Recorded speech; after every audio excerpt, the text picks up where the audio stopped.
Washington, Phil Harris, Rochester, Tennessee, and yours truly, Don Wilson.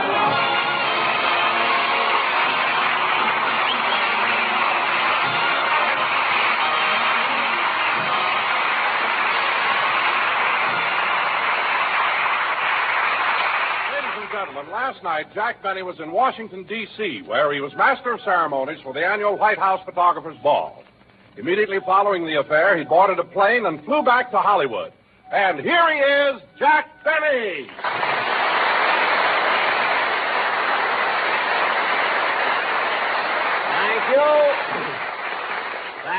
Thank you. Hello again. This is Jack Benny talking. And, Don, isn't it amazing how you can travel nowadays? Late last night, I was in Washington, D.C., and at 8 o'clock this morning, I was back in Hollywood. Yes, Jack, the planes they have today really move fast. They certainly do. It only took 9 hours. But it's a good thing we got in when we did. I was so hungry, I couldn't wait till I got home and had breakfast. Well, Jack, why didn't you eat on the way in? They serve meals on the plane. Yes, I know. And there's no charge for them. I was so... What?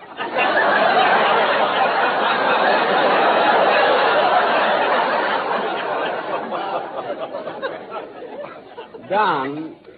That's right, Jack. That's right. The meals don't cost you anything. It's included in your ticket. How do you like that?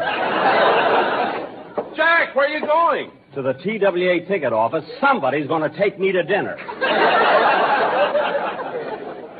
I don't care who it is, but somebody has got to... Oh, hello, Mary. Hello, Jack. How was your flight back from Washington? Oh, pretty good. Was it a nice, smooth trip? Fairly smooth, Mary. Not bad at all. You didn't get sick, did you? No, although I did feel a little woozy, going over the mountains. Well, maybe you overate. Overate? Mary, I just found out. Don told me. Told you what? Never mind. I'll explain it later. Well, Jack, tell us, how was the affair in Washington? I'll bet it was pretty classy, huh? Classy? Don, you've never seen anything like it. The people I met, it was positively thrilling. Who was there, Jack? Who was there? President Truman, Vice President Barkley, General Eisenhower, General Bradley, Secretary of the Treasury Snyder, everybody. Ah, Jack, that must have been wonderful. How did you feel when you met President Truman? President Truman? Well, I didn't get to meet the president. You see, on my way over to shake hands with him, I came face to face with Vice President Barkley. Oh, then you met the vice president.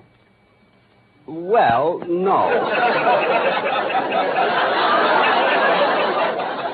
Just as I was about to say hello to the vice president, General Eisenhower came in, so naturally Mr. Barkley went over to greet him. And, kids, what a guy that Eisenhower is. What a personality. And so democratic. He shook hands with everybody. Well, Jack, I certainly envy you. Years from now, you'll be able to say, I shook hands with General Eisenhower. Well... You see, Don, when General Eisenhower and Vice President Barkley were talking, I was going over to shake hands with them when in walked Dean Acheson. And naturally, I couldn't ignore the Secretary of State. He's really an impressive man. He makes everybody feel so relaxed, so at home. Well, I'm glad you got to meet Mr. Acheson. Huh? You did meet Dean Acheson, didn't you? Well, when Mr. Acheson walked in, I rushed over to him and stuck out my hand. What did he do? He handed me his coat, so I hung it up.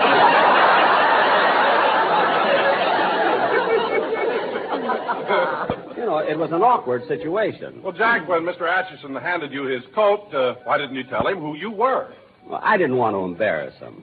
You didn't want to return the tip, either. Yeah.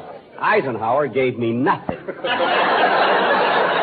Anyway, it was a very exciting affair, and I was certainly glad to be there. Jack, do you mean to say that of all the important people who were there, you didn't get to meet anybody? Didn't get to meet anybody. For your information, sister, I spent most of the evening talking to David Quimby. David Quimby? Who's he? Well, if you don't know who David Quimby is, I'm not going to tell you. You ought to keep up on your national affairs, kid. Who else was there, Jack? Well, there was Air Secretary Symington, Senator Taft, Dr. Gallup, and... Oh, I must tell you a funny thing, Don. Last night after the dinner, Dr. Gallup was the first speaker, and he kept calling the president Tom. He just can't get over it.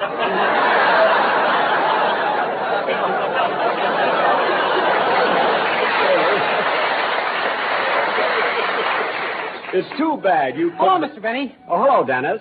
I was just telling Don and Mary about Washington. Washington? Yes, I was the master of ceremonies at the White House Photographer's Ball. You horn in on everything, don't you? I didn't horn in at all. I was invited. And you know who else was there? Who? President Truman, Vice President Barkley, General Eisenhower. Gosh, Mr. Benny, you're really important, aren't you? Yes, sir. I guess I am. Oh, don't be so modest. I'll bet you could go out now and get your own show.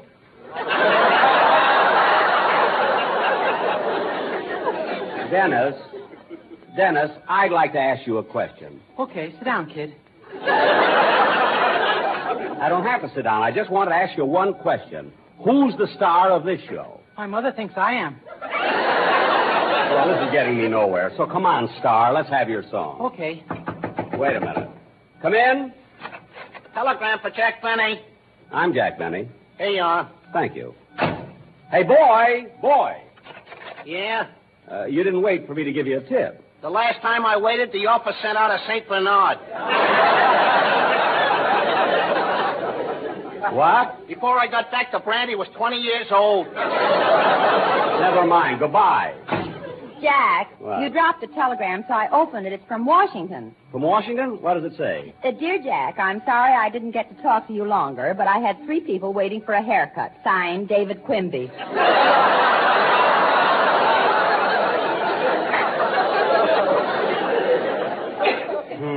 Who's he? Never mind. Sing your song. Mary, stop staring at me.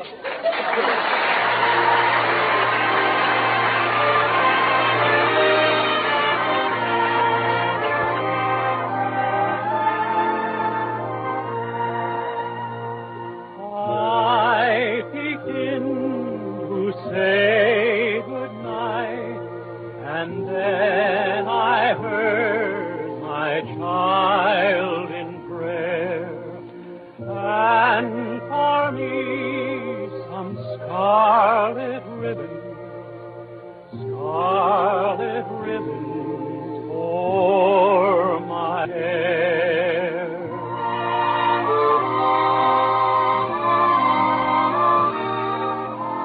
All the stores were closed and shuttered. All the streets were dark and bare. In our town, no scarlet ribbon, not one ribbon for her hair.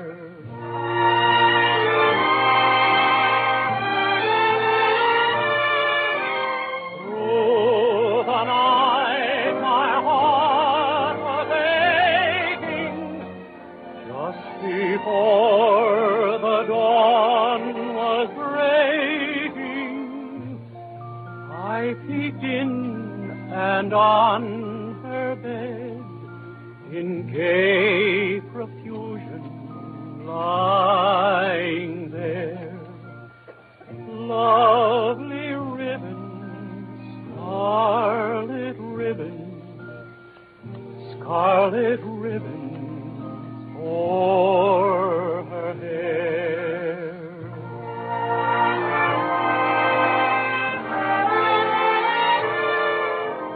If I live to be 200, I will never know from where came those lovely scarlet ribbons for her.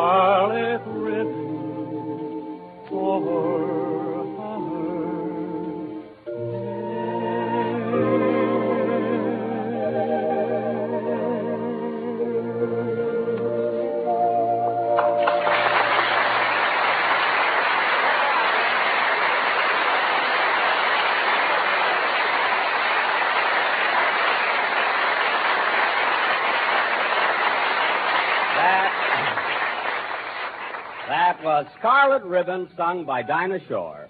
And, very good, Fanny.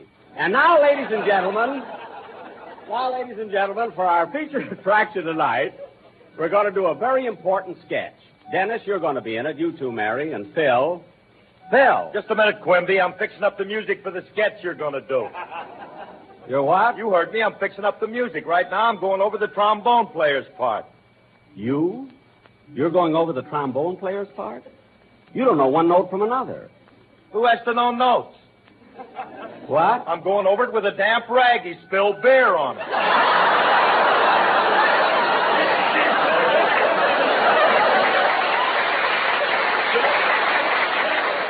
Well, that you can do, yeah. Phil, why don't you get rid of these fellas? Get yourself another band. Get rid of my boys?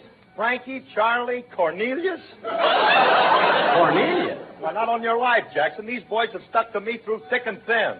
The rough going, the one-night stands, the lean years. Well, Phil, that reminds me of something I've always wanted to ask you. Why did you form an orchestra in the first place? I had to, Dad.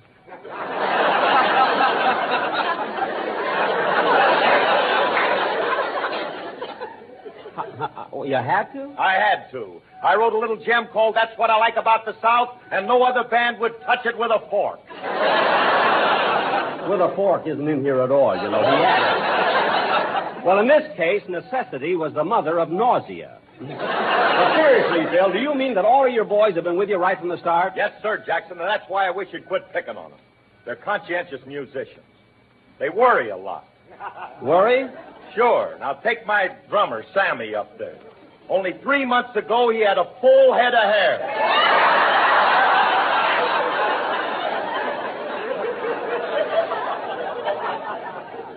Only 3 months ago, and he's that bald now?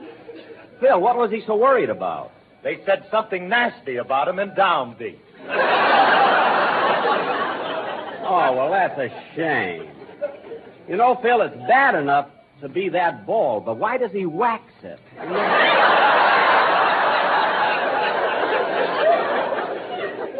Anyway, Phil, we have a very important sketch to do tonight, and you're in it. You, Dennis, and Mary. Mary, will you hand me the scripts? They're under the table. Sure, Jack. Here you are. Thanks.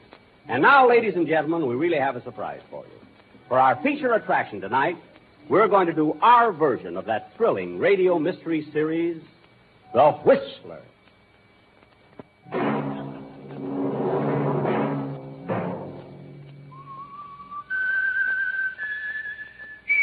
Wait a minute. Wait a minute. Who are you? I am the Whistler. I walk by night. I influence the lives of innocent people. And sometimes I even drive them to murder.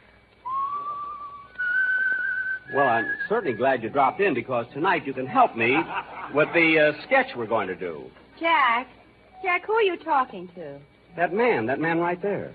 What man? I don't see anybody. That man right there who was whistling. Whistling? I didn't hear anybody, Jack. Are you kids crazy? I'm telling you, there was a man standing right there. Dennis, you saw him, didn't you? Yeah, he was a kind of a mysterious-looking fellow with a brown suit and a scowl on his face. That's right. And what was he whistling? Dear hearts and gentle people. He was not!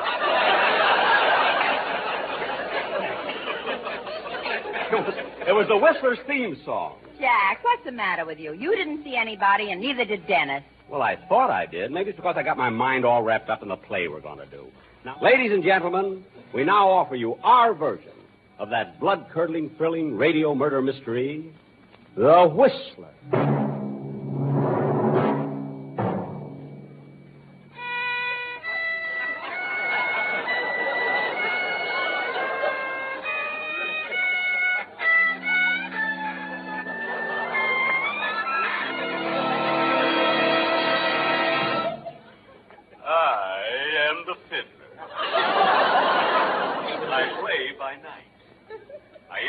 The lives of innocent people. I even drive them to murder.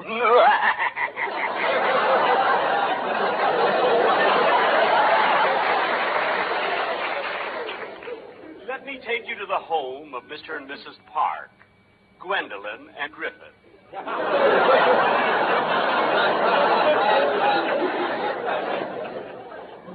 As we look in on them, it's morning. And the sun is coming through the window. Nothing can stop that California sun. Mr. and Mrs. Parks are having breakfast. They are happy, but not for long. For I am the Fiddler.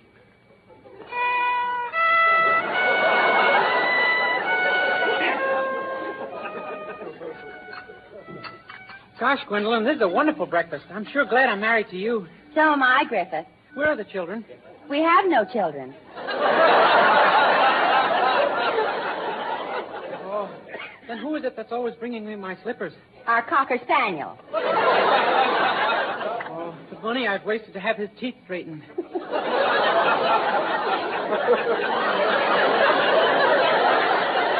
Griffith, I have a surprise for you. My mother's coming to live with us. Oh, bully, that's wonderful. See, they're happy. But I'll change that. Gwendolyn, when is your dear darling mother coming? Tomorrow. Oh, I'm glad you told me in time. Now I can buy her a present. I wonder what I should give her. Why don't you give her a hit on the head? No, Gwen, your father gave her that last year. What did you say, dear? I just answered your question. But I didn't say anything. Oh, I thought you did. You see, I have them confused already.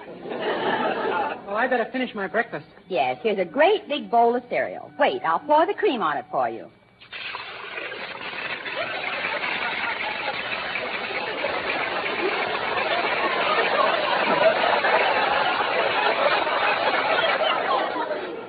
You can take your fingers out of your ears now. They've stopped crackling. Now eat your cereal. Gee, that was a stubborn little one, wasn't it?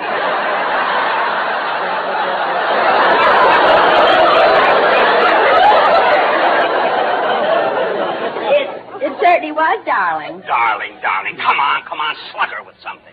I've got other homes to break up. What did you say, Griffith? Oh, I didn't say anything. My mouth was full of the breakfast of champions. Well, I better finish my breakfast and hurry to the office. Yes, Griffith. Hurry to your office. While your wife, Gwen, waits at home for her sweetheart, the milkman. She adores him.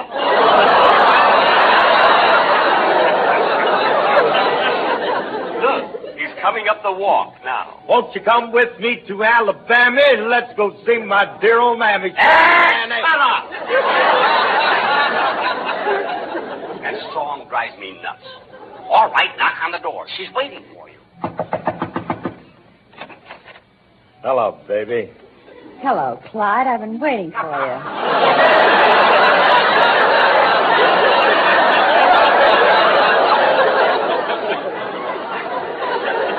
Come on in. Well, wait a minute. I got to get rid of this milk.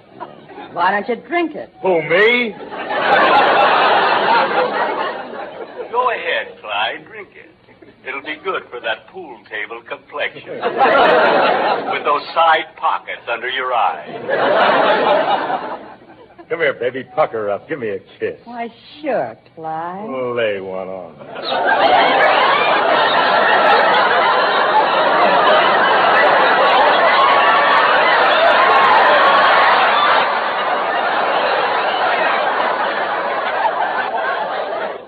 It really thrills you, eh, baby? No, you're holding that cold milk bottle on my back.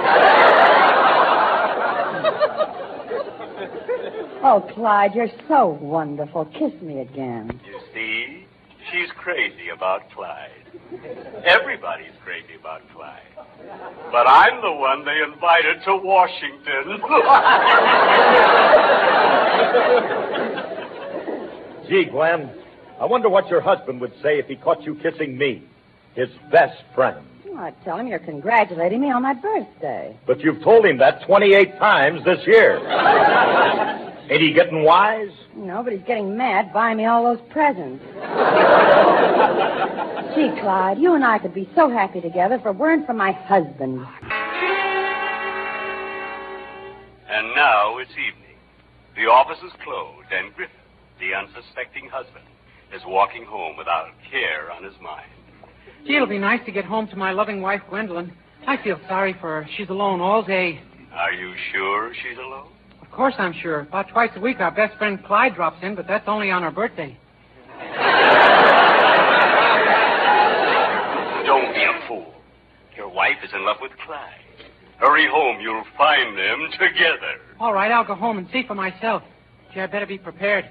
Happy birthday to you! Happy birthday to you!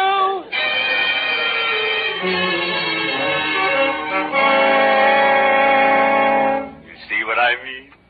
Here are three innocent people, and I have planted the seed of suspicion, which will soon grow into murder. Ain't I a stinker?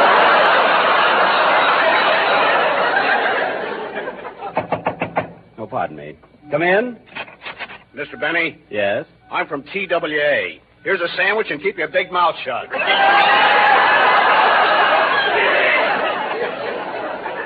Thank you. And now to get back to our story. Clyde is hiding in the closet, and Griffith is about to enter the house. Darling, you're home early. Yes, Gwendolyn. Stop talking. Ask her about Clyde. Go on, ask her. Huh? Ask her about Clyde. Darling, was Joe here? Not Joe. That was yesterday. It's Clyde today. Now, come on, Griffith. Come on. You gotta get murdered. And hurry up or we'll be in the middle of Amos and Andy. Go on. Open that closet door. No, I don't want to. I'm afraid. Come on. Don't be a coward. Open that closet door. No. Go on. Put your hand on that knob. That's it. Now turn it. Good. Now open the door. Folks, come with me to Alabama. There we'll meet my dear old mammy. She's frying eggs. Ooh.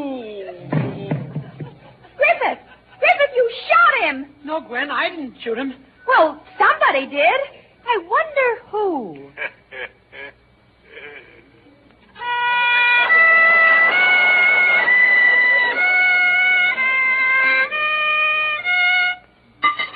Thank you.